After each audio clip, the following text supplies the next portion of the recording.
कभी ना टूटे। मेरे दिल की यही है दुआ, मेरे दिल की यही है दुआ, तेरा साथ कभी ना छूटे। साथ जन्मों के बंधन पिया, जुड़ के कभी ना टूटे।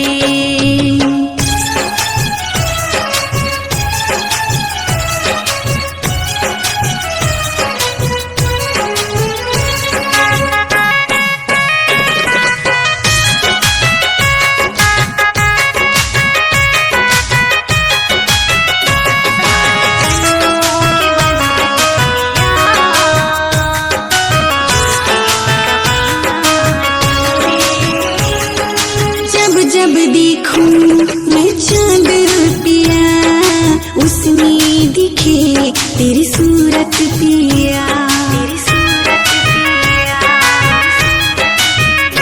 ओ जब जब देखूं मैं चांद पिया, उसमें दिखे तेरी सूरत पिया। मेरी रब से यही इल्तिजा, मेरी रब से यही इल्तिजा, तेरा साथ कभी ना छूटे। साथ जन्मों के बंधन पिया, जुड़ के कभी ना टूटे।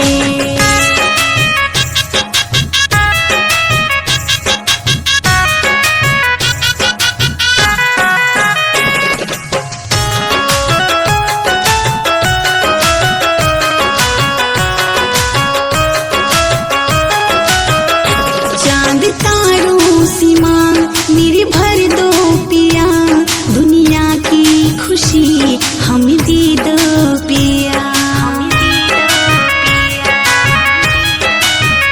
चांद तारों सी माँ मेरी भर दो पिया, दुनिया की खुशी हम दे दो पिया।